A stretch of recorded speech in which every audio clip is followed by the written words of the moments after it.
Bendito sea, Señor. Gloria a Dios.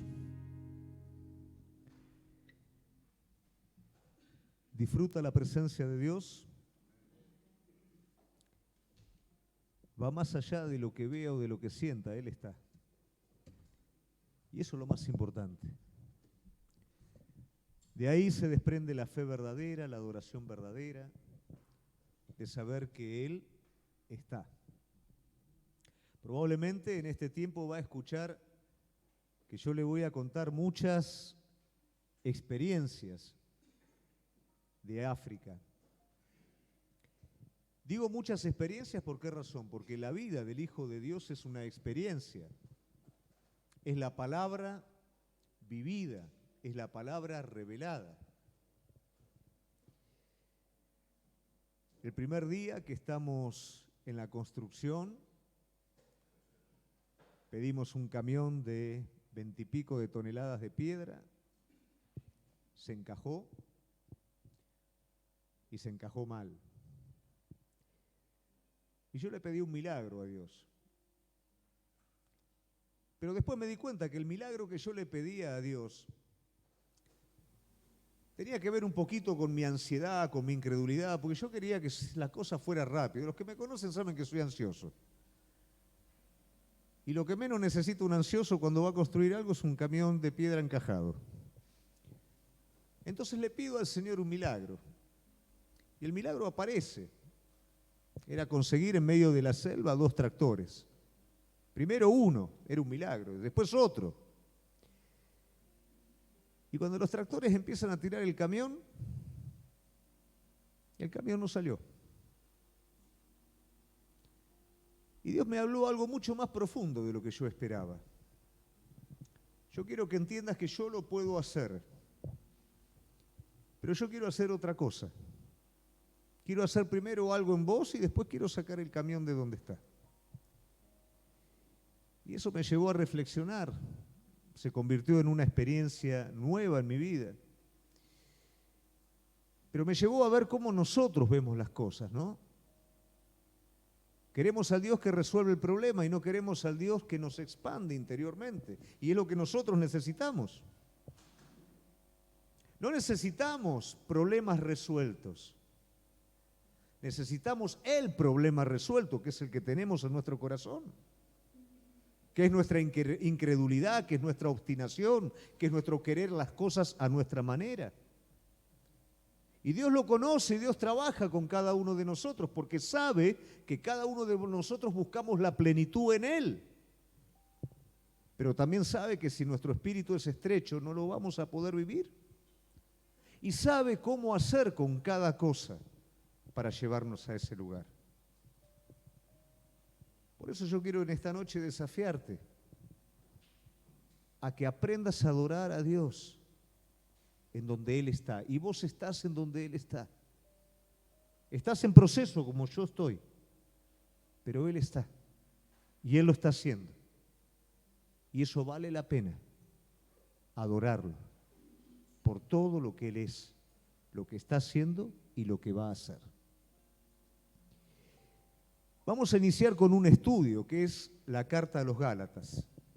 Y yo no puedo dejar de pensar a partir de lo que te estoy hablando del apóstol Pablo, un hombre de Dios que nos inspira, ¿no es cierto?, a lo largo de todas sus cartas, todo lo que él dice, habla de su boca. Él es el que nos habla de vivir por medio de la fe. Él es el que nos dice, ¿no es cierto?, de cómo nos debemos de mantener en ese andar. Él es el que nos dice cómo debemos de gozarnos en medio de la dificultad. Ahora, cuando yo veo la vida de este hombre, veo la vida de un hombre que empieza su ministerio con una experiencia espectacular.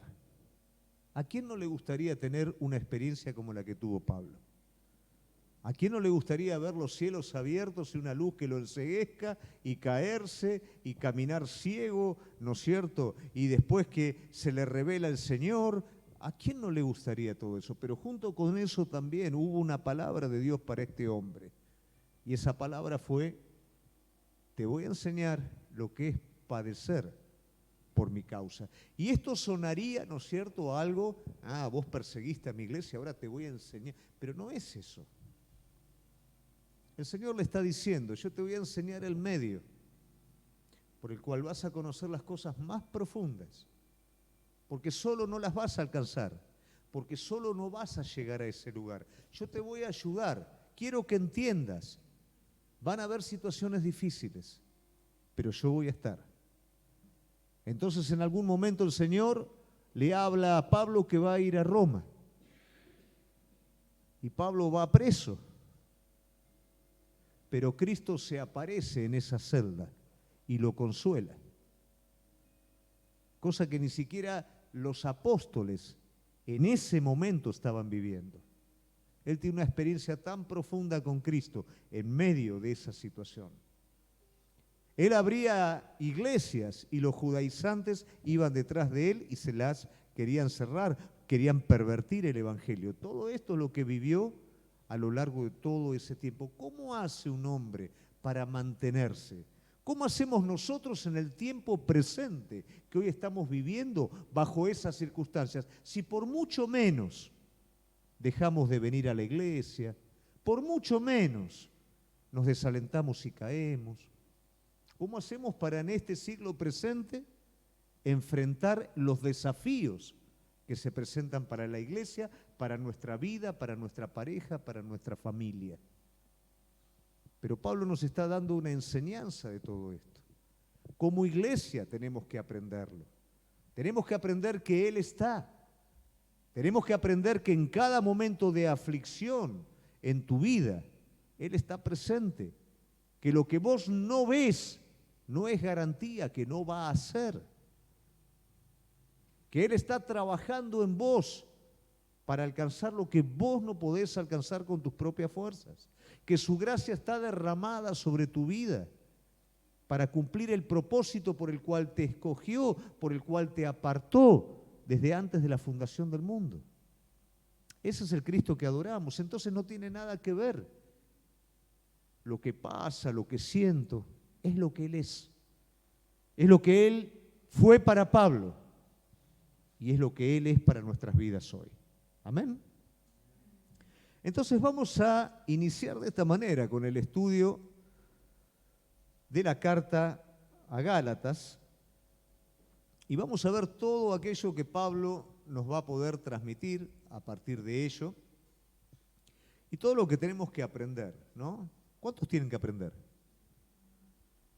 Hay algunos que no. Bueno, está bien. Yo tengo que aprender. Cuando Pablo escribe a los Gálatas, no escribe a la iglesia de Gálatas, escribe a la provincia de Gálatas, a un distrito que juntaba las 4 iglesias que Pablo había fundado. Era la iglesia de Derbe, la iglesia de Iconio, la iglesia de Listra y la iglesia de Antioquía. Las funda en el primer viaje y luego las visita en el segundo viaje. Pero no es un lugar al que Pablo escribe, sino Pablo le está escribiendo a las iglesias de Gálatas que él fundó. Esta carta es muy característica. De hecho, Lutero, cuando hablaba de esta carta, hablaba prácticamente que él estaba desposado con esta carta. Lutero tenía una esposa que se llamaba Caterina, como la directora del instituto de allá. Y él decía, de la misma manera que yo estoy desposado con Caterina, estoy desposado con la carta de Gálatas. De hecho, en la Reforma, nosotros vamos a ver que la carta de Gálatas tiene mucha incidencia en cada punto de la Reforma.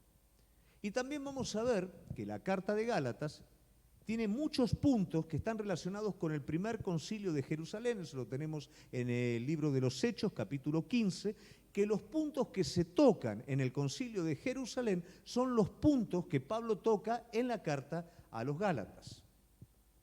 La carta a los Gálatas es muy parecida en algunos aspectos a la carta de Primera y Segunda de Corintios, porque el tipo de carta es una carta correccional. Entonces, Pablo, ¿qué es lo que va a hacer? Va a corregir a los corintios ¿sobre qué? Sobre un asunto de carácter, un asunto de comportamiento. ¿Cuál era el problema que tenían los corintios? La inmadurez. Tenían problemas con la cena del Señor, en vez de festejar la cena del Señor iban a comer, tenían problemas legales entre ellos, iban al magistrado público, ¿no es cierto?, teniendo problemas en la iglesia, dejando un terrible testimonio. Tenían el problema, recuerdan en Pascua, que hablamos justamente de la Pascua, Cristo nuestra Pascua, lo que Pablo está utilizando, ¿no es cierto?, la pureza de la Pascua, para marcar el pecado que había en la iglesia. Los corintios aceptaban el incesto, ¿no?, una pareja incestuosa, las estaba aceptando y se jactaba del amor que ellos tenían, ¿no? Ellos están en pecado, pero los amamos y los dejamos que estén con nosotros. Pablo tiene que corregir eso. Dice, no pueden tolerar esto de esta manera. Bueno, el comportamiento, ¿no?, de los corintios era el gran problema, la inmadurez. Pero nosotros vamos a ver que Pablo, cuando empieza a exhortar, a corregir a los corintios, empieza de una manera muy amorosa, ¿no? Porque eso finalmente es la exhortación, es corregir por medio de la verdad a través del amor. Pero vamos a ver que en los Gálatas es algo completamente diferente. Prácticamente ni siquiera hay casi una salutación. Pablo va de una al grano. ¿Por qué? Porque el problema que están pasando los Gálatas es peor que el de los corintios. El de los corintios es un problema de inmadurez. Ahora, el problema que hay con los Gálatas es un problema de falsa doctrina. Es un problema en el que el evangelio se distorsionó y es un problema en el que corre peligro la salvación de la iglesia. ¿Por qué razón? Porque ellos habían incorporado de alguna manera la doctrina judaizante que decía que Jesús está bien, hay que aceptar a Jesús como Señor, como Salvador, pero hay que cumplir la ley también. Entonces, era un asunto de mérito y de Cristo. Y todos sabemos que no podemos ganar la salvación por nuestros propios méritos, sino que es por medio de la gracia. Entonces Pablo va a marcar, ¿no es cierto?, conceptos muy definidos. Va a decir que otro evangelio diferente es maldición, es anatema. Va a decir, estoy sorprendido que tan rápido se hayan apartado. ¿Cómo puede ser que empiecen de una manera y terminen con la otra? Es muy rígido. ¿Por qué razón? Porque corría peligro. La iglesia corría peligro. Cuando una falsa doctrina entra dentro de la iglesia, es una levadura que puede leudar todo. Corre peligro. La iglesia corre peligro. Y Pablo está desesperado por la salvación de las personas. Entonces Pablo, en ese amor y en ese celo, conforme a Cristo y no conforme a la carne, va a exhortar a la iglesia. Y eso es lo que vamos a ver hoy en el capítulo número 1. Entonces, vamos a ir viendo lo que dice la palabra de Dios, capítulo 1. Dice, Pablo, apóstol, no de hombres ni por hombres, sino por Jesucristo y por Dios el Padre, que lo resucitó de los muertos. O sea, es raro cómo empieza Pablo, pero cómo empieza Pablo es pertinente al problema que está habiendo. Pablo directamente empieza apóstol. ¿Por qué razón? Porque es tan fuerte lo que te voy a tener que decir que primeramente tenés que entender desde dónde te lo estoy diciendo. Es como cuando un padre tiene que retar fuerte a su hijo y su hijo por ahí, viste, es como que ya medio que le está buscando no respetarlo tanto, y el padre ¿qué le dice? Soy tu padre. Está afirmando su lugar de autoridad. ¿Por qué? Porque la que viene ahora, agárrate, ¿no es cierto? Entonces, escuchá lo que tu padre te va a decir. Yo, Pablo, apóstol, no cualquier hombre. Te voy a decir algo que tenés que entender. Mi autoridad, tenés que entender mi jerarquía, porque lo que te voy a decir es fuerte. Entonces, Pablo se está presentando como apóstol. ¿Qué es apóstol? La palabra apóstol en griego es apóstolo, que es enviado, y enviado ¿cómo? Es como si fuera un embajador, un representante. Entonces Pablo está diciendo, yo como representante del reino de los cielos, yo como representante de Cristo, te voy a decir esto. Y todos los hermanos que están conmigo a las iglesias de Galacia, no saluda a los hermanos, sino yo, el apóstol, con los que están conmigo. O sea, está la cosa media complicada, ¿no? No, queridos hermanos, no, está mal el asunto. Gracia y paz sean a vosotros, de Dios el Padre, de nuestro Señor Jesucristo. Ese es un modismo, un formato en el que Pablo saludaba. Pablo luego desprendía, ¿no?, un saludo más amplio, pero inmediatamente dice, el cual se dio a sí mismo, toma el saludo. ¿Y qué es lo que va a hacer ahora Pablo? Como el problema que están teniendo los Gálatas es una distorsión del Evangelio, Pablo ya saluda directamente presentando el Evangelio. Usa el modismo, gracia y paz de nuestro Señor, pero ahora inmediatamente va a hablar del Evangelio, el cual se dio a sí mismo por nuestros pecados, para librarnos del presente siglo malo, conforme a la voluntad de nuestro Dios y Padre. O sea, nos volvemos atrás. Volvemos al 4. Como el problema que están teniendo es problema de falsa doctrina, como la falsa doctrina que están teniendo es una distorsión del Evangelio, Pablo empieza saludando directamente con el Evangelio. ¿Y el Evangelio qué es? Buena noticia. Nos damos cuenta de la mitad para atrás que es buena noticia, de la mitad para adelante es mala noticia. ¿Por qué es mala noticia? Porque el Evangelio, ¿qué es lo que nos dice? Que cada uno de nosotros somos pecadores, que cada uno de nosotros estamos enfermos y estamos heridos mortalmente por el pecado, y que ninguno de nosotros puede hacer absolutamente nada desde sí mismo para librarse de esta enfermedad, de este cáncer, y que el destino del pecado en nuestras vidas es lamentablemente la perdición eterna. Hasta ahí no parece que es buena noticia, es la realidad. Porque la buena noticia viene en virtud a la realidad de nuestro estado. ¿Y cuál es la realidad de nuestro estado? Que estamos perdidos. ¿Y cuál es la buena noticia? Que Cristo ocupó ese lugar por cada uno de nosotros, que Él pagó la deuda de nuestros pecados, que la única manera que nosotros tenemos de liberarnos de eso es a partir de la obra de Jesucristo en nuestras vidas, y que por medio del arrepentimiento tenemos acceso a ello. Y ahí no hay ningún mérito, lo único que hay es fe. Es confianza, no hay mérito. Totalmente opuesto de lo que los judaizantes están explicando. Tenés que hacer algo para ganarte el favor de Dios también, el favor de Jesucristo. Sos salvado, pero tenés que hacer algo más. Y la realidad es que no tenemos que hacer más nada, más que creer. Entonces, ¿cómo puedo yo definir de alguna manera las obras, el mérito? Algo que quiero que quede claro, iglesia, ninguno de ustedes se puede salvar por sus méritos propios. Nadie puede hacer nada para agradar a Dios y que Dios lo perdone porque usted lo está agradando. Dios lo perdonó a usted por medio de su Hijo. Su Hijo ocupó su lugar, su Hijo pagó por sus pecados. Y una cosa es mérito y otra cosa es consecuencia o gratitud. Nuestro buen comportamiento, nuestra rendición, nuestra consagración no tiene que ver con ganar el favor de Dios. Tiene que ver con gratitud a Dios por lo que su Hijo hizo por nosotros. Es por gratitud que nos consagramos, es por gratitud que queremos más, es por gratitud que buscamos lo mejor de nuestro Señor. No es por mérito, no es para que Él lo tome en cuenta y nos sumemos un poroto más para nuestra vida. Es por lo que Él es por nuestra gratitud hacia Él.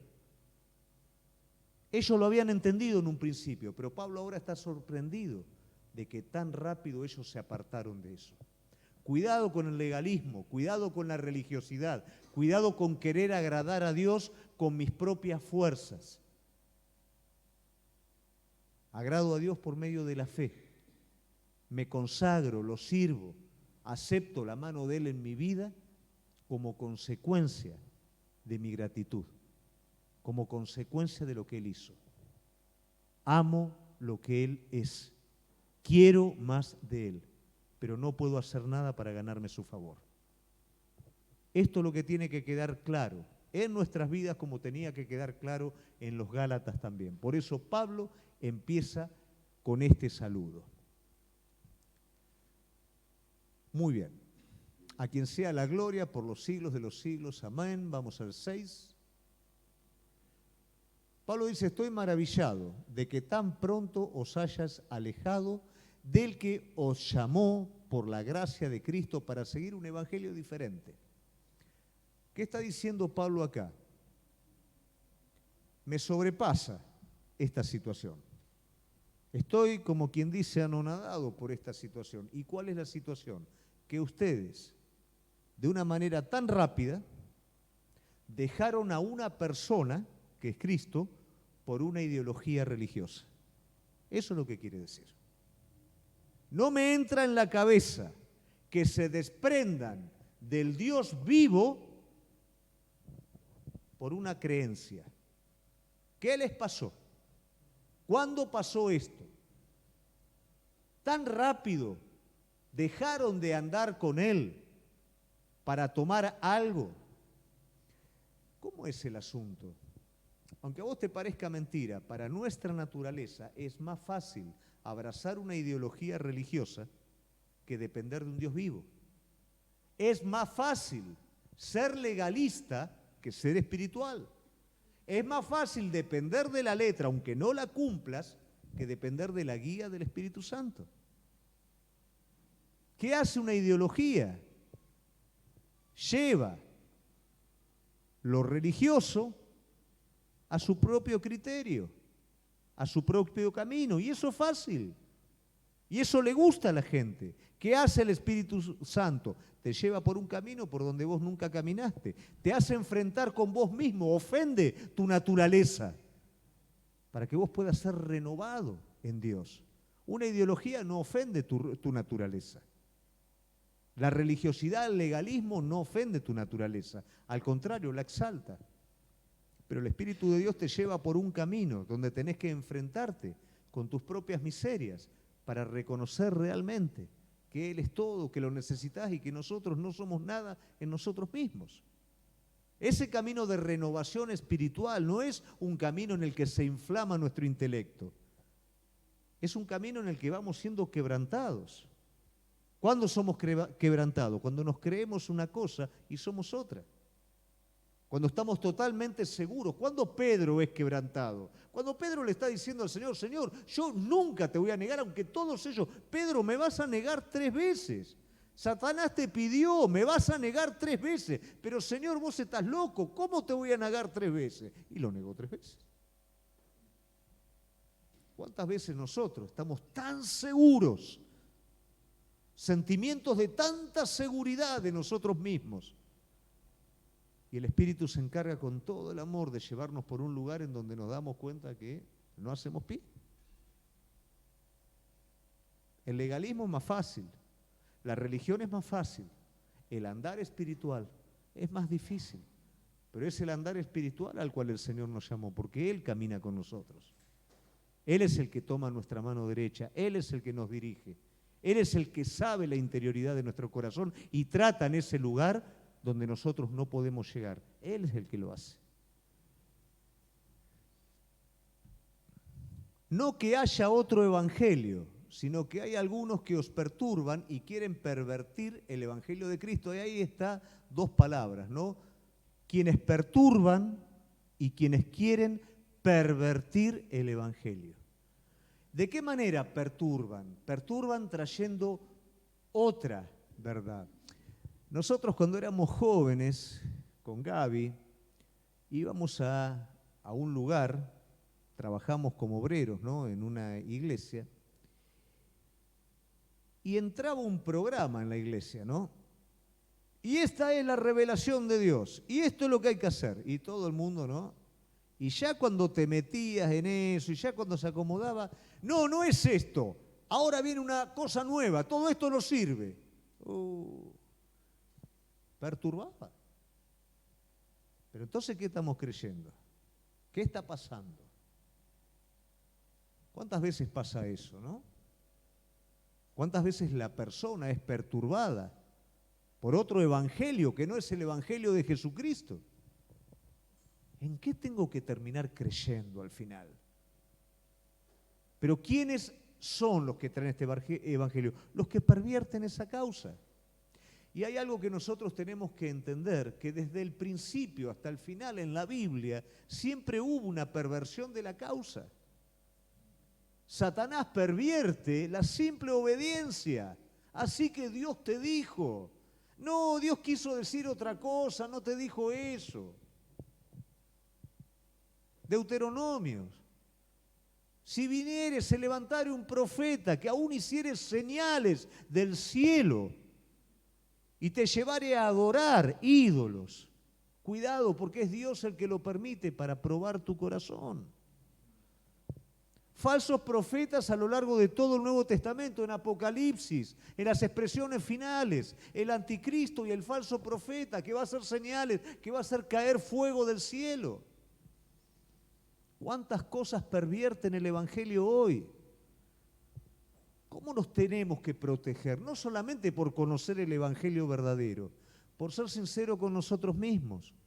Porque hay un Evangelio que está esperando que vos liberes un poquito tu carne.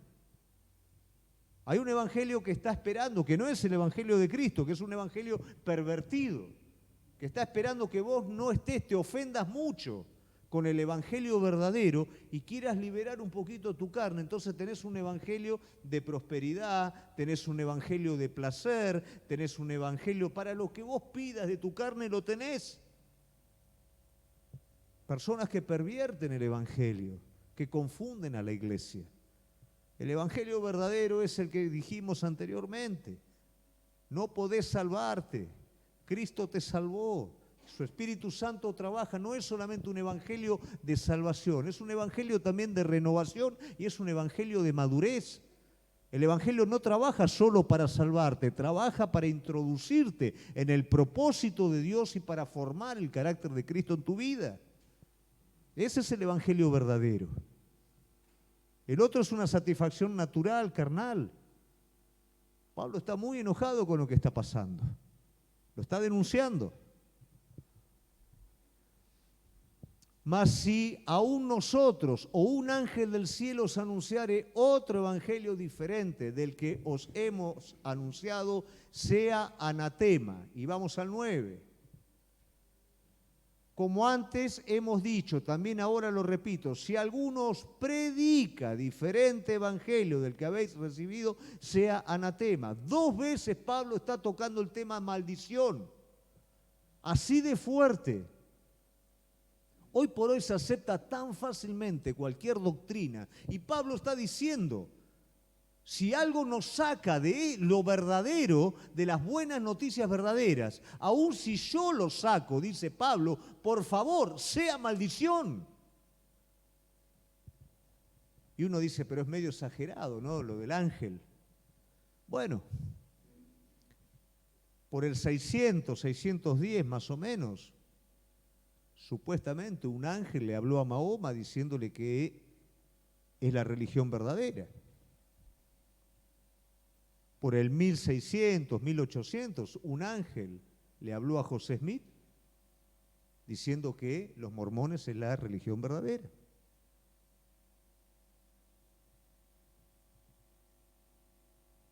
Señales, revelaciones, cosas raras que apartan de la sencilla fidelidad a Cristo. Pablo está diciendo, por favor, iglesia, tengan cuidado con esto. Si algo de esto ocurre, si alguna cosa rara, alguna señal sobrenatural ocurre que no lleva a la sencilla fidelidad a Cristo, por favor, sea anatema, sea maldición, apártense de ellos. Hoy vivimos tiempos que tenemos que cuidarnos, no solamente del siglo malo, como estaba diciendo Pablo, tenemos que cuidarnos también adentro de la iglesia, de lo que escuchamos. Muchos de ustedes escuchan en la red, escuchan, hay de todo. Tienen que tener cuidado con lo que escuchan. Si algo se aparta del evangelio sencillo de Jesucristo, de salvación, de gracia, de renovación, de desafío, sea anatema. Muchos de nosotros vamos a tener momentos de dificultad y nuestra carne está pidiendo a gritos algo que la acaricie, algo que la satisfaga. Y el evangelio verdadero ofende a nuestra naturaleza. Porque dice, vos no sabés lo que Dios quiere, vos no podés salvarte, vos no tenés sabiduría, sino tenés necedad con respecto a Dios. O sea que el evangelio verdadero ofende nuestra naturaleza caída. Y hay veces que no queremos que Dios renueve nuestras vidas. Buscamos algún atajito por ahí que diga, bueno, aunque sea esto, ¿no? Lo acariciamos un poquito, y hay evangelios para eso también. Hay doctrinas para eso también. Pero vos no sos de los que va a elegir esa doctrina. ¿Amén? Ahora, ¿busco el favor de los hombres o el de Dios? ¿O trato de agradar a los hombres? Pues si todavía agradara a los hombres, no sería siervo de Cristo. Aquí Pablo está siendo categórico. Ese evangelio distorsionado está agradando al hombre, y quien predica ese evangelio está obteniendo una recompensa del hombre al que está agradando. Muchas veces, desde el mismo púlpito, no se predica el evangelio en su plenitud, el consejo completo de la palabra de Dios, por miedo de ofender. Hoy vivimos tiempos en donde todo es tan delicado que tal vez si digo la verdad, alguien se va a ofender y no va a venir más. Entonces prefiero no decirla, o prefiero decirla de manera muy disfrazada. Ahora, si yo hiciera eso, dice Pablo, sería siervo de los hombres, pero no podría ser siervo de Cristo. Temería al hombre, pero no tendría temor de Dios. Y no podés ser un siervo de Cristo si vas a tener temor del hombre. No podés ser un siervo de Cristo si vas a tener temor en tu casa de decirle a tu esposa las cosas como son, o que tu esposa tenga temor de vos y no te pueda decir a vos las cosas como son. O que tus hijos no te puedan decir, papá, mamá, acá dice una cosa y vos estás haciendo otra. O que vos, por miedo a la reacción de tus hijos, no corrijas a tus hijos. Pablo está diciendo, ¿de quién me voy a hacer siervo? ¿De Dios o de los hombres? Si me hago siervo de los hombres, no puedo ser siervo de Dios. ¿Lo entendemos? ¿Estamos de acuerdo? Si no, sería otro evangelio, si no estás de acuerdo, ¿eh? Mas os hago saber, hermanos, que el evangelio anunciado por mí no es según hombre. Ahora Pablo vuelve de nuevo a reafirmar, ¿no es cierto?, su jerarquía, su experiencia personal, porque acá hay un problema. Y un problema que nos es común a cada uno de nosotros. ¿Qué pasa cuando alguien nos habla fuerte? Inmediatamente escaneamos al que nos habla, ¿no? A ver cuáles son sus fallas, a ver cuál es la autoridad que tiene, a ver si hace lo mismo que me está diciendo a mí, ¿no? Y eso es lo que hacían con Pablo. Entonces, como había un rumor de que Pablo no era un verdadero apóstol, ¿por qué razón? Porque él no estuvo de manera presencial, como el resto de los apóstoles con Cristo, esto era lo que corría. Entonces, ¿qué pasa? Ah, bueno, pero este hombre, no sé si realmente es apóstol. El problema no era ese. El problema era que les estaba diciendo la verdad y que ellos no la querían recibir. Y eso muchas veces ocurre en nuestra vida también. Algo que tenemos que tener en cuenta es que todos tenemos debilidades. Aún los líderes que están pastoreando el rebaño tienen debilidades. Pero eso no quiere decir que no te estén diciendo la verdad. Y si vos vas a ser sincero, no mires la debilidad del líder para excusarte respecto a la exhortación que está dando a tu vida. Aceptá la verdad que esa persona te está hablando. Ellos no querían aceptar la verdad. Entonces se tomaron de ese rumor que había por ahí de que Pablo no era apóstol.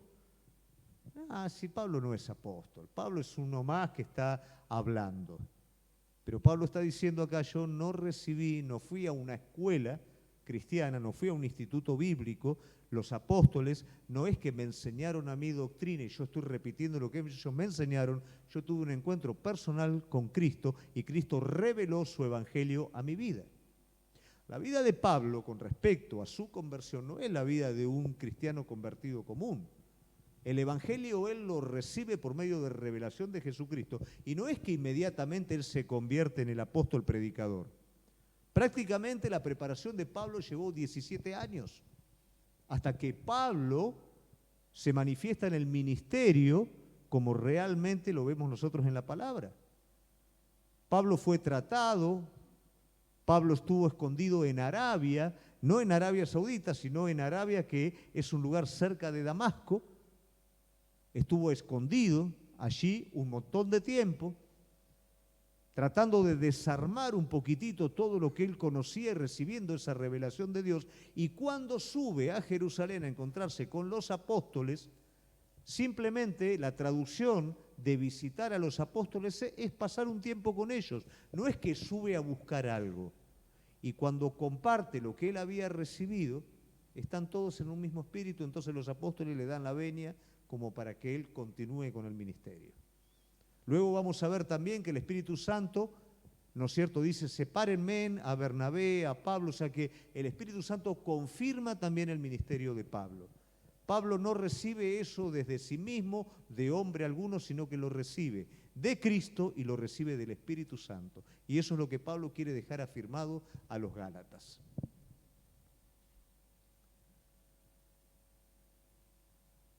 Eh, 13. Porque ya habéis oído acerca de mi conducta en otro tiempo en el judaísmo, que perseguía sobremanera a la iglesia de Dios y la asolaba. 14. Y en el judaísmo aventajaba a muchos de mis contemporáneos en mi nación, siendo mucho más celoso de las tradiciones de mis padres. Pero cuando agradó a Dios, que me apartó desde el vientre de mi madre y me llamó por su gracia, dejamos ahí.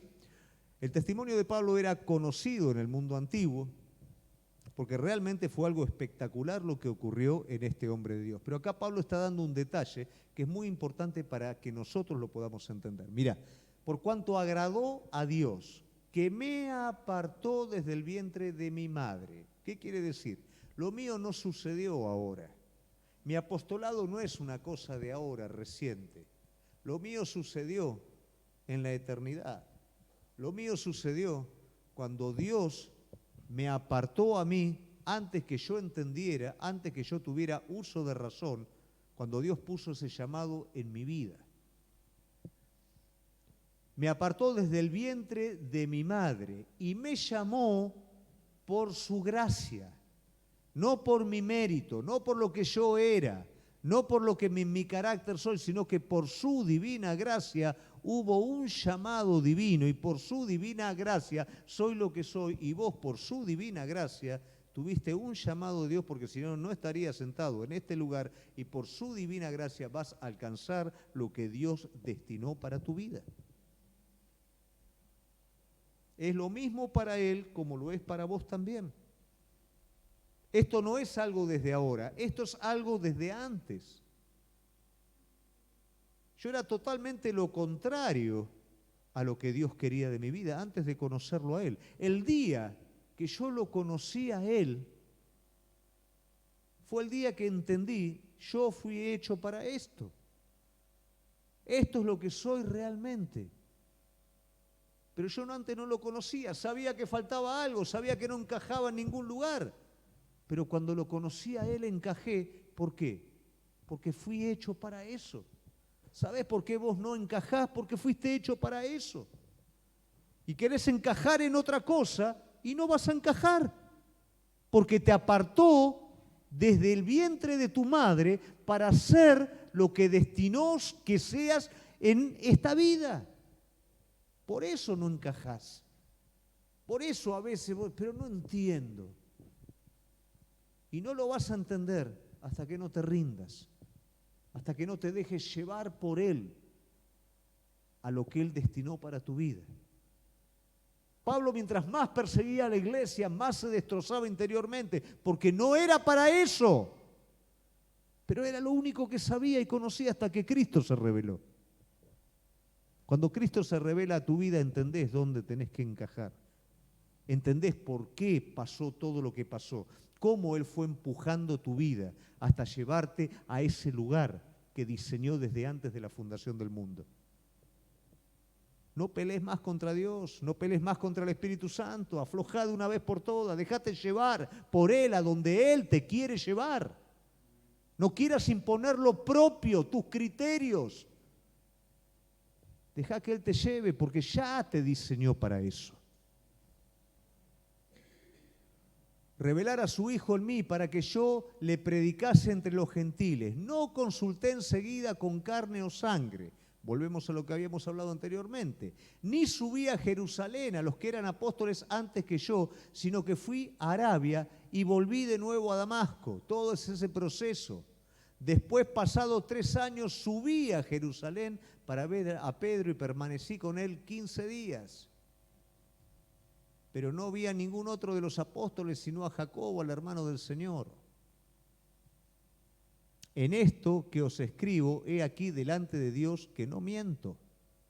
Él sigue afirmando su posición apostólica. Después fui a las regiones de Siria y de Cilicia, y no era conocido de vista a las iglesias de Judea que eran en Cristo. Solamente oían decir, aquel que en otro tiempo nos perseguía, ahora predica la fe que en otro tiempo asolaba. Y glorificaban a Dios en mí. Ese era el testimonio de Pablo. Cuestionaban quién era él. Pablo tenía una experiencia con Jesucristo. Ellos conocían el testimonio de un hombre que perseguía a la iglesia, pero que ahora predicaba la fe. No era necesario otra cosa para corroborar el testimonio de Pablo. Acá el problema no era el testimonio de Pablo. El problema era el error que habían dejado entrar dentro de la iglesia. Ahora, gracias a Dios, predicamos doctrina sana. Predicamos el Evangelio como corresponde, a la vieja usanza. Pero yo la pregunta que hoy quiero hacerte, ¿cuál es el Evangelio que vos estás creyendo para tu vida? No el Evangelio que predicamos. ¿Cuál es la interpretación que vos le estás dando al Evangelio para tu vida? ¿Este Evangelio que estás creyendo está ofendiendo realmente a tu carne? Si no la está ofendiendo, hay algo que funciona mal, porque el Evangelio va a ofender a tu carne. Va a ofender a tus deseos egoístas, va a ofender a tu falta de sabiduría, va a ofender a cualquier cosa que apunte a gratificarte a vos mismo en el nombre de Dios. Cuidado con deformar el Evangelio y llevarlo para ese lado. Va a ofender tu criterio de salvación cuando estés considerado que mereces de parte de Dios. ¿Qué le dice el Señor a su pueblo en el Antiguo Testamento? El día que yo te dé la tierra prometida, no pienses que es por tu justicia, porque en el desierto me ofendiste. No pienses que es porque lo mereces. Lo hago por gracia, lo hago por amor a mí mismo, lo hago por amor a vos, no porque haya un merecimiento. El Evangelio verdadero nos deja sin nada de lo natural y nos da todo recurso divino. Nos hace débiles en nuestra carne y fuertes en el Señor.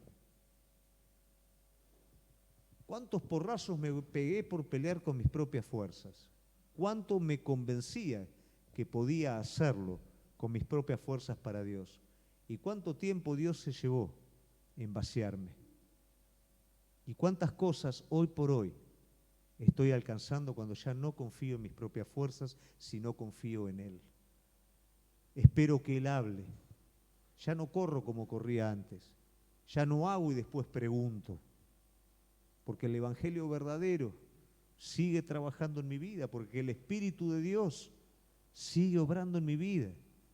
Y yo hago lo único que le puedo dejar, y a veces, ¿no? Porque a veces me cuesta, dejarlo hacer. Y es lo único que vos podés hacer, dejarlo hacer. No pelear contra Él. Por eso te vuelvo a repetir, ¿cuál es el Evangelio que estás creyendo? ¿El Evangelio de tus prejuicios, el Evangelio de tu conveniencia, el Evangelio de tu propio criterio, de tu propia sabiduría? ¿O el Evangelio de la entrega definitiva? Donde el Espíritu de Dios me lleva a toda verdad. Esa verdad que a veces me cuesta enfrentar. Esa verdad que realmente me desnuda y no quiero verlo. A veces hasta prefiero, ¿no es cierto?, una verdad media relativa a esa verdad absoluta que me muestra tal cual soy. Hoy necesitamos, querida iglesia, un avivamiento respecto a la perfecta voluntad de Dios. Y cada punto de aflicción en nuestra vida está siendo un punto en el que Dios nos está acercando a su voluntad perfecta. Lugar al cual nosotros no podemos ir por nuestra propia cuenta.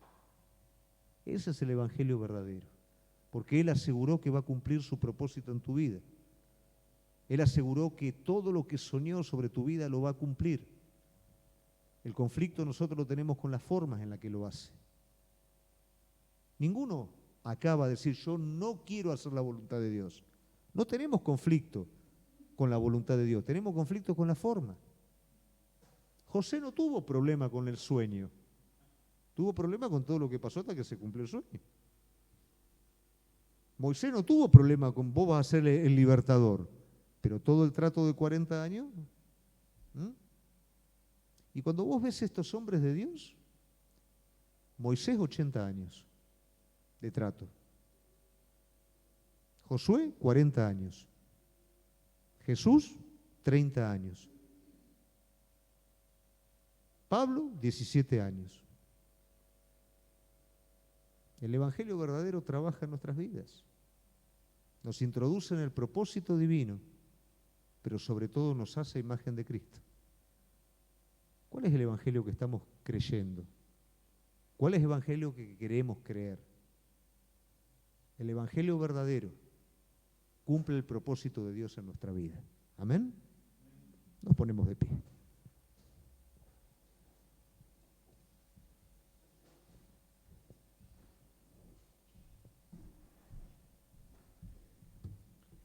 Vamos a tomar un tiempo en su presencia.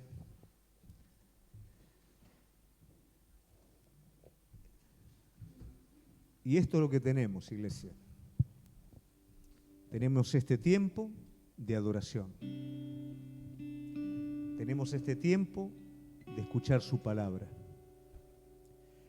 Tenemos este tiempo de podernos desnudar delante de la presencia de Él y decir, Señor, ¿qué estoy creyendo?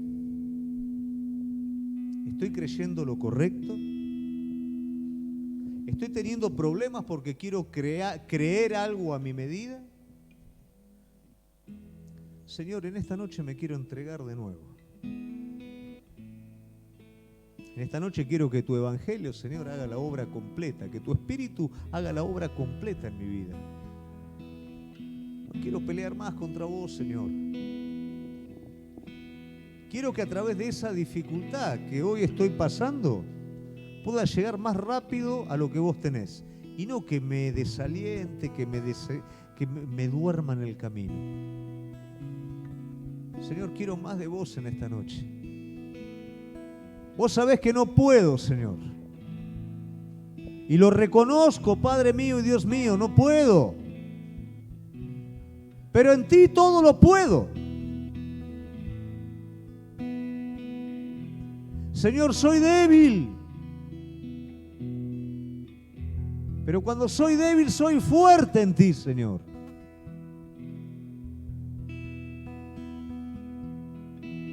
Señor, estoy pasando una batalla.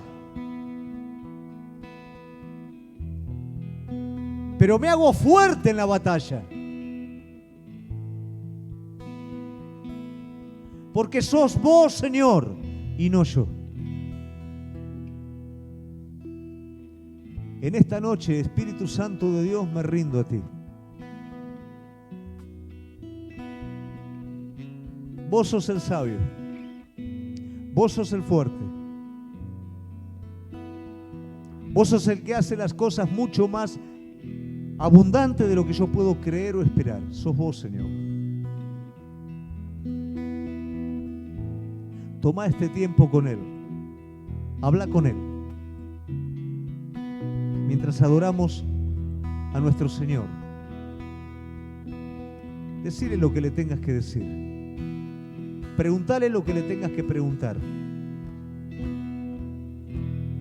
Arrepentite si te tenés que arrepentir.